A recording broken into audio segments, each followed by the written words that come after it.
Hi everyone. So we're here. I'm back for a, a second part uh, for the review of the Nikon Z 40mm. All right. So first things first, I wanted to clear two things. Again, this is not sponsored video. I bought this lens with my own money. None of that sponsored shenanigans. Again, as far as I'm concerned, sponsored content is for losers. Second thing, when you see an item up for review on my channel, it's something that I bought and it's something that I intend to keep for a long time. If I'm going to get rid of it, I'm going to sell it, take a loss like a man.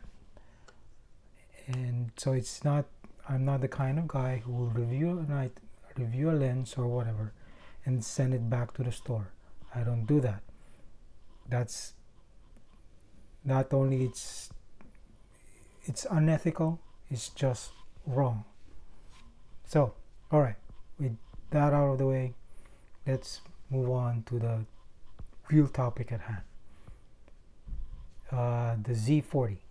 Okay, so what can I say? So I've had this lens for, I guess, for a few days now, and actually it's close to a day really.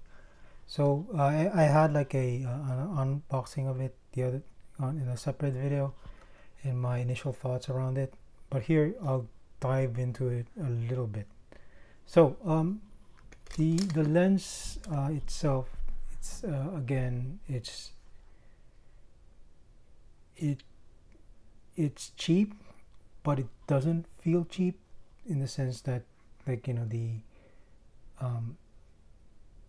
it actually did a couple of things right, better, which is like, first is I don't know if this is plastic. I think it's rubberized control ring or whatever this thing, like focus ring or multi-function ring. So this feels nice. The lens itself, plastic, but again, it has a nice feel to it. It has a nice texture and a, you know, feeling of somewhat premium quality. The lens, it doesn't have a lens hood. It only came with a lens cap when you buy it. It doesn't provision for any hood because it doesn't have a bayonet. However, with my limited use of it, I don't think it would need one, even though the main lens, the front lens element, is not as recessed as one would think. Again, I don't think it won't be prone to flare or ghosting, but I guess we'll find that out. I'll report back for any if it's the case is the opposite. The only thing that I don't like about this lens, which I think it's unfortunate, is the use of a plastic lens mount. I don't know, like, Nikon doesn't get a pass on this one. It's a $300 lens.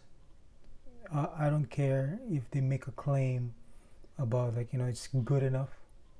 It's not good enough.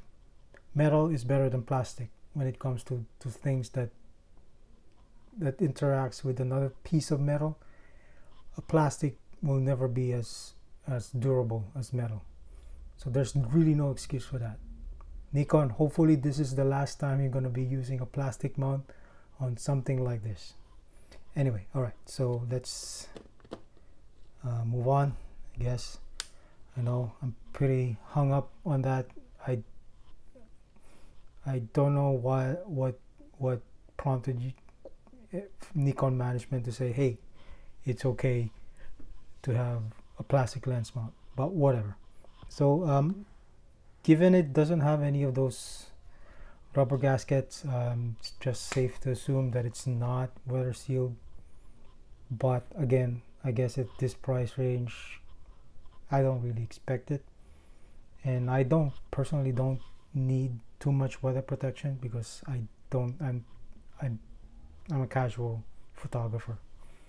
Um, so the so a couple of other things about the lens that I wanted to talk about is that, and it'll be more apparent as we go through the sample photos in the next section of this review.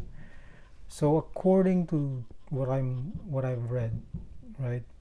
So it has a number of elements. I forgot what it is, but it does employ two aspherical elements for correcting chromatic aberration. We'll see again in the next section how effective that is and how it affects the rendering of the images. Now, they never said that the lens employs a moving element, a floating element, or what Nikon calls a CRC, close range correction lenses. I don't think it does, given the price point, but I think it's pretty apparent on some of the photos that I've seen. Now, having said all of that, I will show in the next section why I think I understand the way why it was designed the way it is, and I will explain that as I go through the photographs that I made with this lens.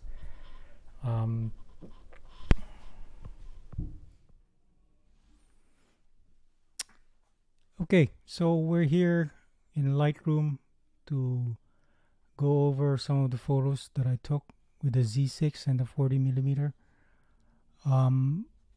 Just full disclosure, as you will probably see in the series of photographs that you'll see, that I'm not a very good photographer. I know the technical aspects of it. I know what to look for, but hopefully it's not. It wouldn't you wouldn't discount like whatever I'm gonna say about, like, you know, the design of the lens and how it renders things, and how it would hopefully help you influence, like, you know, make the decision making process of whether to get the lens or not. Okay. So now we're here looking at the first photo. Just, like, you know, a sidetrack. This image probably highlights one of, like, the very reason why I'm sticking with Nikon when it comes to full frame systems. I have like a separate video talking about this, and this is with regards to their TTL flash system.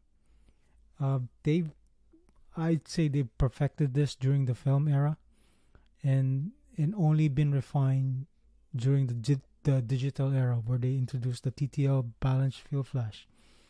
So what do I mean by that? So here I have like a background lighted by incandescent from the range hood, and then like a fluorescent from the kitchen lights, and the main subject here is lighted by an SP700. As you can see, it's doesn't look unnatural. It's almost like it's lighted by by a single light. I didn't, and the nice thing about this is I didn't have to do anything too much. Never had to deal with, like, you know, like flash exposure compensation or none of that shenanigans that you usually deal with other systems. So yeah, so again, watch my other video about the Nikon flash systems and why I think you should choose it over other camera systems by virtue of that aspect alone. All right, so now back to the subject at hand. As we zoom in, you can probably tell that the focus point is not on the eyes, but it's instead on the eyelashes. So if you look at the the photos on the Flickr link that I have in the description below, you can probably tell that even at 24 megapixels, you can see there's a little bit of CA or veiling on the focus points. But you see in the next images where I think it kind of makes sense why it has those flaws, quote unquote. More on that later.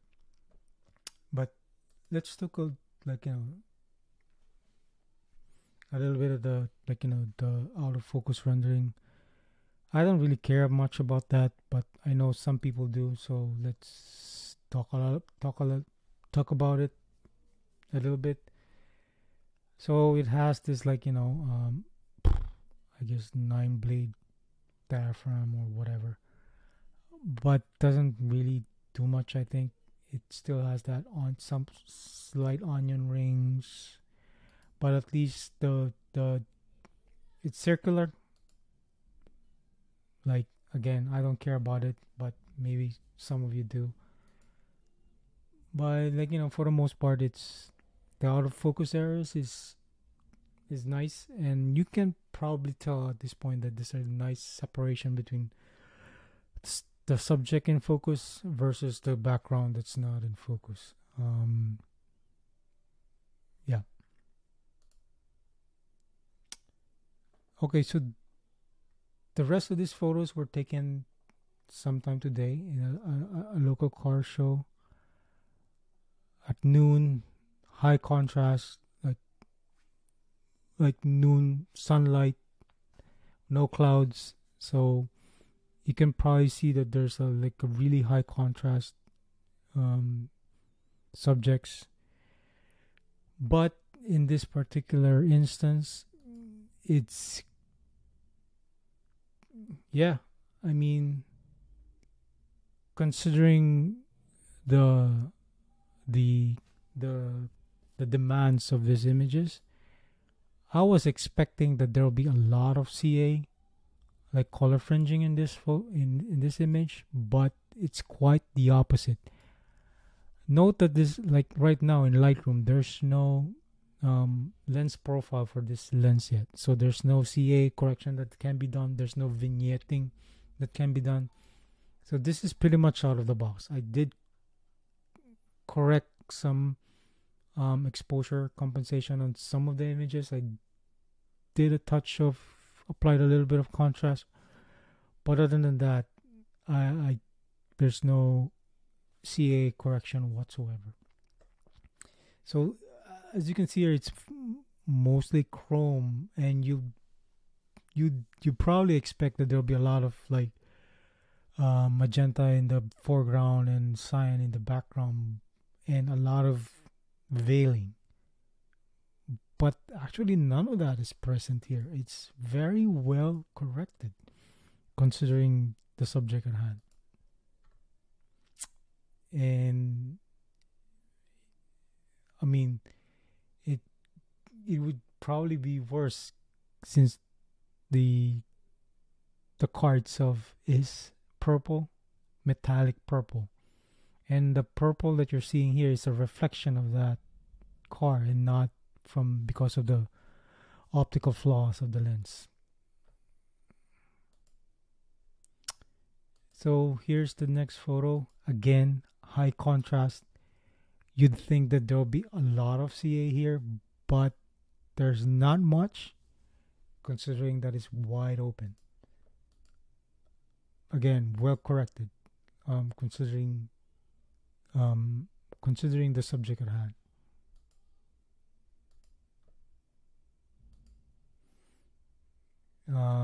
Same again here. Although I touch upon, I'll probably talk about this in the next installment of this lens review, whenever that's going to be.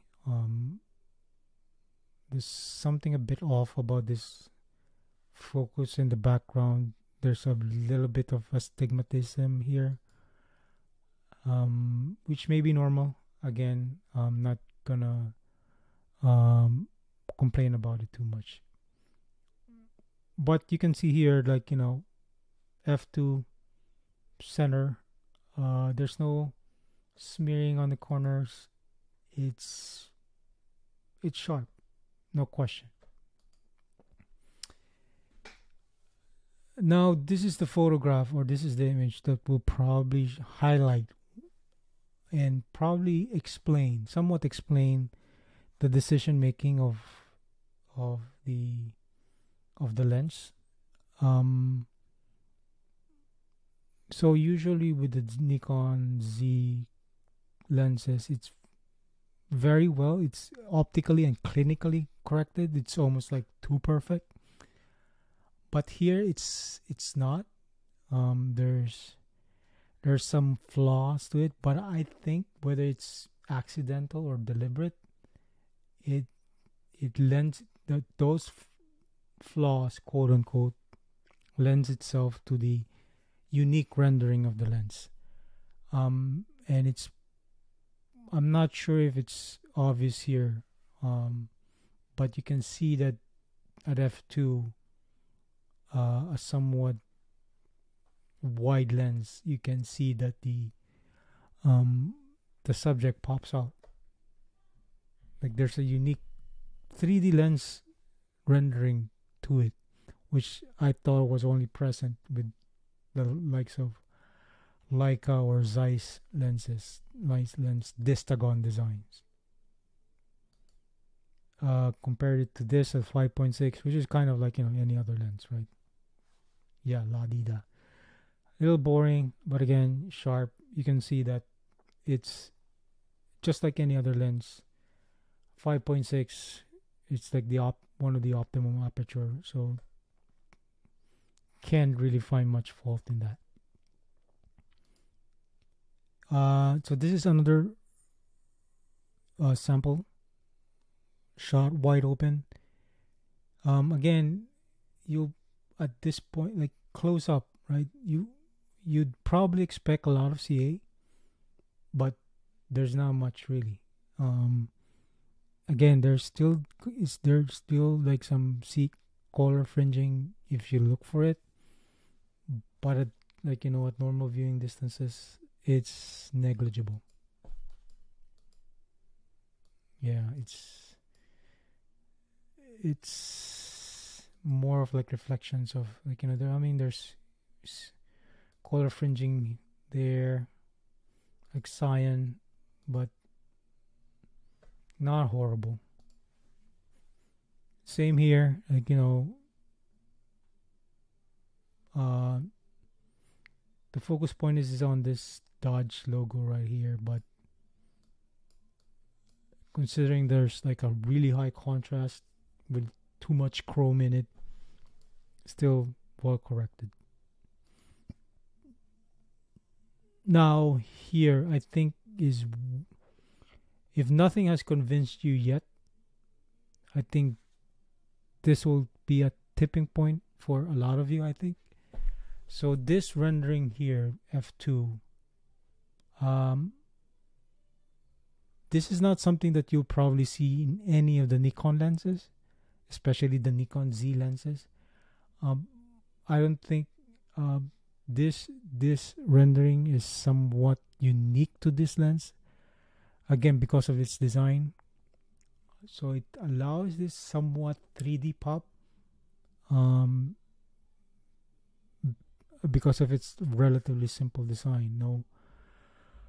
Not a lot of complex construction, so again it lends itself to having this unique rendering of the image. So again, now we're moving towards more and more like why you should buy this lens. And I think again this is what will be the tipping point for a lot of you. You could see here full contrast, f2, and it's almost comical, right? That because of the rendering, um, the car, it's almost like the car is Photoshop against the background. That's how the separation is more apparent here. And once again, CA is still there. There's purple, magenta here, ma- but it it's not enough to detract you of like how unique the rendering of this image is compared to this one, which like makes it just like any other lens. This is at 5.6. So again, once it's 5.6, CA is gone. The color fringing is gone. Very sharp. I again, you're not gonna buy this lens for to shoot it at 5.6 because it's just like any other lens. Now, okay, here we are with the final image. If this doesn't convince you, I think this one will. So here I had it focused on the grill.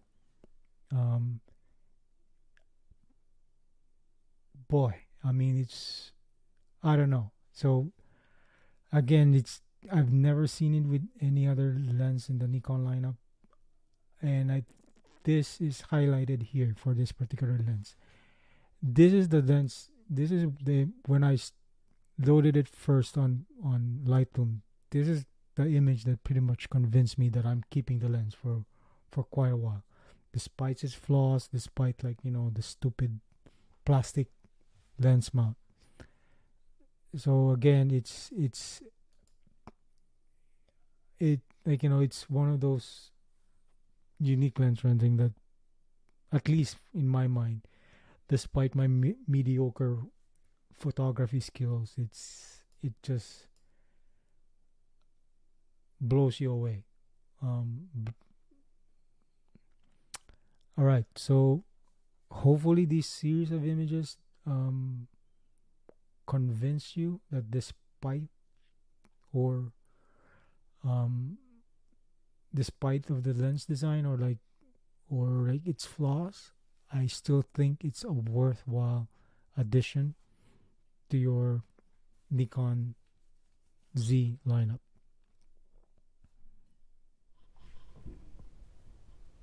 Okay, so now you've seen like the images and whatnot, and how hopefully I've convinced you why this is a good lens. It's worth the money it's asking for. However, I would go through maybe another installment of this review on how it compares to the other Nikon lenses in its lineup.